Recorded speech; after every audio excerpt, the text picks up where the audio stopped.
यहाँहरू सबैलाई ख्रीष्ट येशू प्रभुको नाममा जय मसीह। हामी स्तुति प्रशंसामा जान लागेको छौँ। त्योभन्दा अघि हामी एउटा गीत, एउटा कोरसलाई हामी गाउनेछौँ। अनि यो चाहिँ हामीले धेरै पहिले गाउने गर्थ्यौँ, अनि अहिले चाहिँ नगाएको धेरै समय भइसकेको छ, अनि धेरैलाई यो गीत थाहा नहुन सक्छ। त्यसकारण हामी यो गीतलाई गाउनेछौँ अनि हामी यसलाई एकछिन सिक्नेछौँ है, अनि त्यसपछि मात्र हामी स्तुति प्रशंसामा प्रवेश गर्नेछौँ। हामीले गाउन लागेको, हामीले सिक्न लागेको कोरस छ, मुकुट पहिराउँछौँ थुमा तपाईँलाई, तपाईँकोमा अधिकार छ सबै मोहरहरू खोल्ने, तपाईँ मात्र सिद्ध पवित्र, हामी धोइएका छौँ थुमाको रगतले, हुन दुलही तपाईँको सदालाई।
हुन्छ।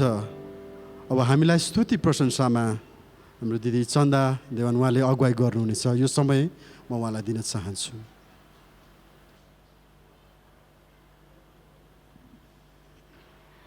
मण्डली परिवार सबैजनालाई प्रभु येशूको नाउँमा जय मसीह। आउनुहोस्, आज बिहानको आराधना सेवामा हामी सबैजना मिलेर प्रार्थना गर्नेछौँ, किनकि अहिलेको परिस्थिति धेरै गाह्रो, डरलाग्दो, अप्ठ्यारो परिस्थिति छ। तर पनि आज हामी हाम्रो परमेश्वरलाई महिमा गर्नलाई, उहाँलाई धन्यवाद चढाउनलाई आज कुनै पनि कुराले रोक्ने छैन, छेक्ने छैन, किनकि हाम्रो परमेश्वर जीवित अनि विजयीभन्दा विजयी परमेश्वर हुनुहुन्छ। अनि उहाँको नजिक हामी जानेछौँ, हाम्रा शिरहरू निहुराउनेछौँ अनि हामी सबैजना मिलेर प्रार्थना गर्नेछौँ। आउनुहोस्। हालेलुया। सर्वशक्तिमान परमेश्वर पिता, हामी तपाईँलाई धन्यवाद धन्यवाद चढाउँदै फेरि पनि हामी तपाईँको नजिक आएका छौँ। प्रभु, आज हामी जस्तोसुकै अवस्थामा भए तापनि, जस्तोसुकै परिस्थिति भए तापनि हामी तपाईँको चरणमा आउँदछौँ। साँच्चै नै तपाईँले हामीलाई हप्ताभरि हाम्रो जीवनमा तपाईँले दिनुभएको आशिषहरूको लागि धन्यवाद चढाउँदछौँ। र आज हामी सबैजना मिलेर तपाईँको नाउँमा स्वतन्त्र हुँदै पवित्र आत्माको भरपुरीमा रहेर, शक्तिमा रहेर तपाईँलाई महिमा दिन सकौँ, तपाईँलाई जय जयकार गर्न सकौँ, तपाईँलाई धन्यवाद भन्न सकौँ। सबै कुराको लागि फेरि पनि तपाईँले हामीलाई अगुवाई गर्नुहोस् प्रभु येशूको नाउँमा, आमेन। हुन्छ, म स्तुति आराधना गर्नुभन्दा अगाडि प्रकाशको 11 देखि 13 पदसम्म म पढ्नेछु। तब मैले हेरेँ अनि सिंहासन, जीवित प्राणीहरू र धर्मगुरुहरूका वरिपरि धेरै स्वर्गदूतहरूका आवाज सुने। तिनीहरूको सङ्ख्या लाखौँ र करोडौँ थियो। तिनीहरू चर्को स्वरले यसो भनिरहेका थिए, मारिएका थुमा सामर्थ्य, वैभव, बुद्धि, शक्ति, सम्मान, महिमा र स्तुति ग्रहण गर्ने योग्यका हुनुहुन्छ। अनि स्वर्गमा, पृथ्वीमा, पृथ्वीमुनि, समुद्र र त्यहाँ भएको हरेक प्राणीले यसो भनिरहेको मैले सुने, सिंहासनमा विराजमान हुनुहुनेलाई र थुमालाई स्तुति, सम्मान, महिमा र सामर्थ्य सदा सर्वदा होस्, आमेन। साँच्चै नै हाम्रो परमेश्वर थुमा सिंहासनमा विराजमान हुने परमेश्वर हुनुहुन्छ। उनी येशू हाम्रो जीवनको स्वामी हुनुहुन्छ। उनी येशू हाम्रो जीवनको किल्ला हुनुहुन्छ। अनि आज हाम्रो येशूलाई हामी मण्डली मिलेर उचाल्नेछौँ। आज हामी अहिले अनलाइन सेवामा रहेर बसेका होलाौँ, घर घरमा, कोठा कोठामा रहेर परमेश्वरको नाउँलाई हामी चर्को स्वरमा हामी ताली बजाउँदै धन्यवाद चढाउँदै प्रशंसा गर्नेछौँ। आउनुहोस्, हामीहरू एकचोटि ताली बजाएर प्रशंसा गरौँ। हाम्रो परमेश्वरको नाउँलाई हामी ताली बजाएर प्रशंसा गरौँ, धन्यवाद चढाउँ। हालेलुया, हालेलुया। उनी येशू हाम्रो जीवनको स्वामी हुनुहुन्छ। उनी येशू हाम्रो जीवनको किल्ला हुनुहुन्छ। उनी येशू हाम्रो चट्टान हुनुहुन्छ। हालेलुया। हुन्छ, हामी यो गीत गाएर परमेश्वरको नाउँलाई उचाल्नेछौँ। येशू येशू मेरो जीवनको स्वामी।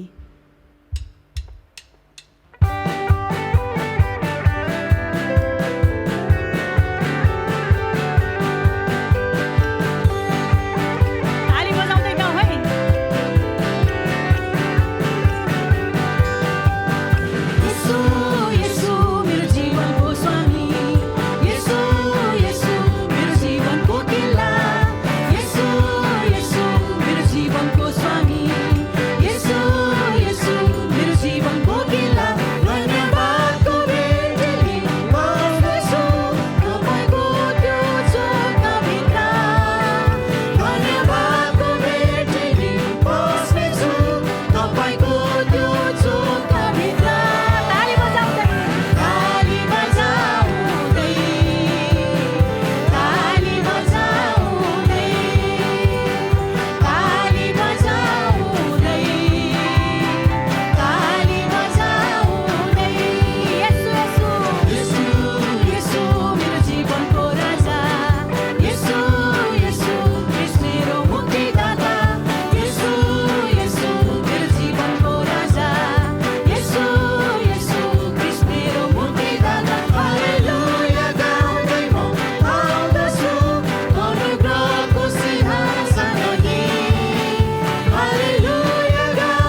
हालेलुया। साँच्चै नै हाम्रो परमेश्वर महान हुनुहुन्छ। उहाँ स्वर्ग र पृथ्वीका मालिक हुनुहुन्छ। उहाँ जस्तो परमेश्वर अरू कोही पनि छैन। हाम्रो परमेश्वर हाम्रा हृदयका कुराहरूलाई जान्नुहुँदछ, हाम्रो परिस्थितिलाई जान्नुहुँदछ, हाम्रो अवस्थालाई जान्नुहुँदछ। हाम्रो परमेश्वर भरोसाको परमेश्वर हुनुहुन्छ। हाम्रो परमेश्वर गुहारको परमेश्वर हुनुहुन्छ। उनै परमेश्वरलाई हामी महिमा गरिरहनेछौँ। भजन सङ्ग्रह 147 को 3 पदमा भने जस्तै, उहाँले टुक्रिएको हृदय भएकाहरूलाई निको पार्नुहुन्छ र तिनीहरूका चोटहरूमा पट्टी बाँधिदिनुहुन्छ। आज हामी थकित अवस्थामा होलाौँ। आज हाम्रो कति संसारका अवस्था र परिस्थिति देखेर हाम्रो हृदय टुटेको होला। आज हामीलाई कति कुरामा हामी अल्मली राखेका होलाौँ, अल्झी राखेका होलाौँ। हामीलाई गाह्रो अप्ठ्यारो परिस्थिति होला, तर विश्राम परमप्रभुबाट आउँछ।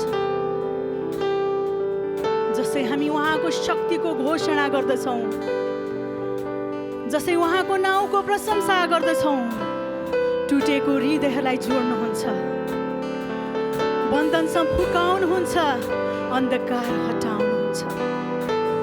उनै येशूमा जब हामी खुसी हुन्छौँ, हाम्रो हृदय जब रमाउँदछौँ, उहाँले हामीलाई धार्मिकता पहिराउनुहुन्छ, अभिषेक पठाउनुहुन्छ।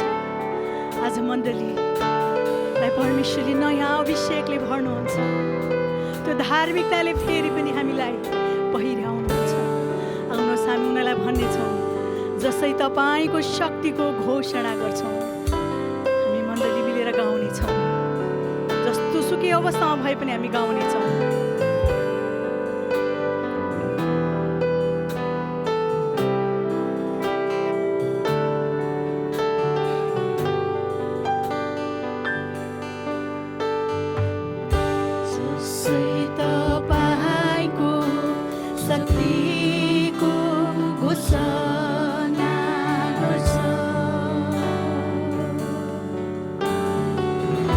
जसै तपाईको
जान्नुहुने हाम्रो येशू हुनुहुन्छ।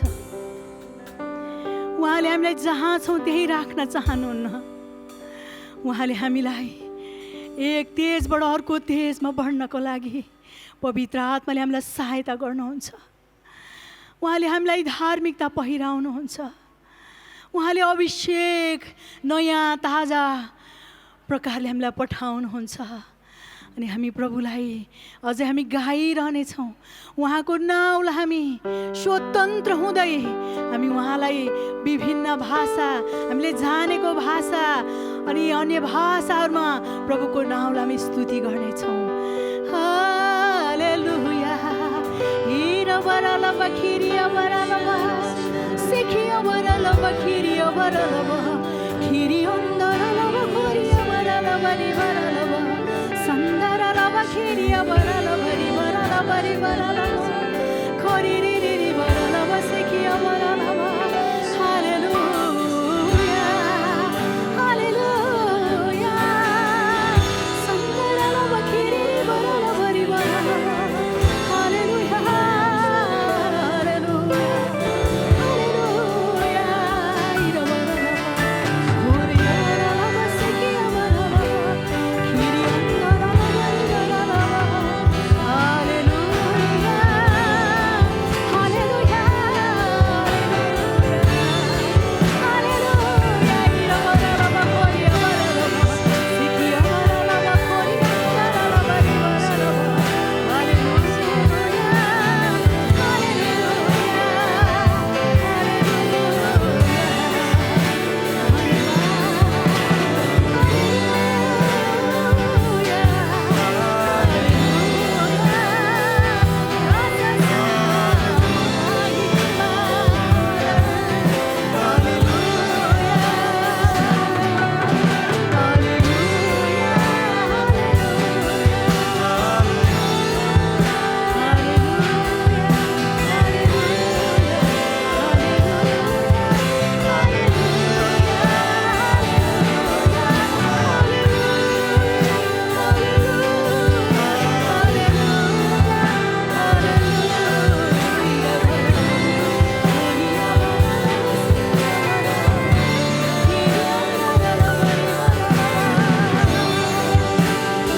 हालेलुया हामी सबको स्वरले परमेश्वरको नामलाई हामी धन्यवाद गराउनेछौँ। हामी ताली बजाएर प्रशंसा गर्नेछौँ। उहाँको नामलाई हामी धन्यवाद गराउनेछौँ। हालेलुया हालेलुया हालेलुया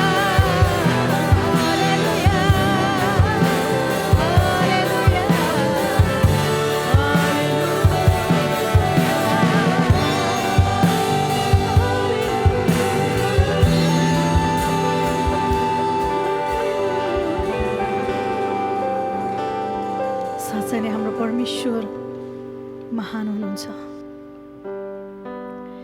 प्रकाश 5को 7देखि 9 पदमा उहाँ जानुभयो र सिंहासनमा विराजमान हुनुहुनेको दाहिने बाहुलीबाट त्यो मुठो लिनुभयो।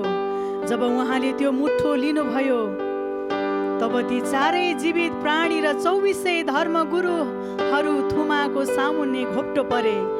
प्रत्येकको हातमा बीडा र धूपले भरिएको सुनको पात्रहरू थिए जो सन्तहरूका प्रार्थना हुन्। तिनीहरूले यसो भन्दै एउटा नयाँ गीत गाए। तपाईँ यो चरम पत्रको मुठो लिनेर त्यसका मोहरहरू तोड्ने योग्यका हुनुहुन्छ। तपाईँ मारिनुभयो र आफ्नो रगतद्वारा तपाईँले परमेश्वरको निम्ति हरेक कुल भाषा मानिस र जातिबाट मानिसहरूलाई छुटकारा दिनुभयो। हालेलुया साँच्चै नै हाम्रो परमेश्वरले हामीलाई सबै बन्धनहरूबाट छुटकारा दिनुभयो। हालेलुया कुनै येशूले मात्र सबै मोहरहरू खोल्न सक्नुहुन्छ। उहाँ चाहिँ थोमा सिंहासनमा विराजमान हुने येशू हुनुहुन्छ। कुनै येशू सर्वशक्तिमान प्रभु हुनुहुन्छ। कुनै येशू महान हुनुहुन्छ।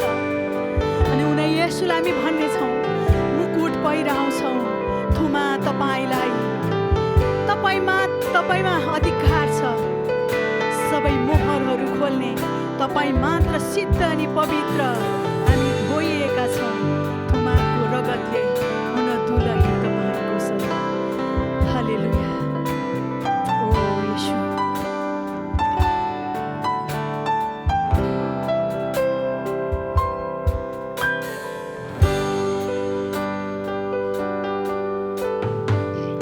मुकुट पहिराउँछ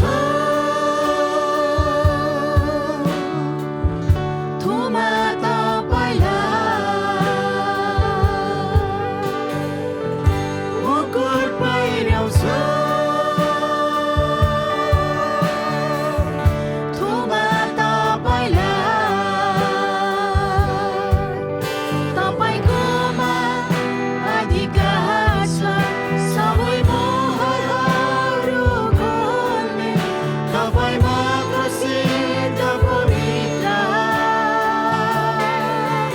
हामी धोइएका छौँ थुमाको रगतले।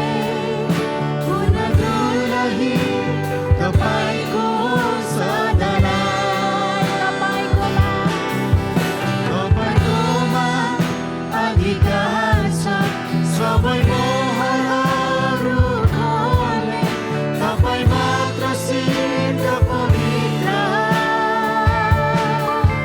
हामी धोइएका छौँ थुमाको रगतले। हुन दुलही तपाईँको सदालाई। मुकुट पहिराउँछौँ मुकुट पहिराउँछौँ थुमा तपाईँलाई। मुकुट पहिराउँछौँ थुमा तपाईँलाई। तपाईँकोमा अधिकार छ सबै मोहरहरू खोल्ने। तपाईँ मात्र सिद्ध पवित्र। हामी धोइएका छौँ थुमाको रगतले। हुन दुलही तपाईँको सदालाई। तपाईँकोमा अधिकार छ सबै मोहरहरू खोल्ने। तपाईँ मात्र सिद्ध पवित्र। हामी धोइएका छौँ थुमाको रगतले। हुन दुलही तपाईँको सदालाई। हुन दुलही तपाईँको सदालाई। हुन दुलही तपाईँको सदालाई।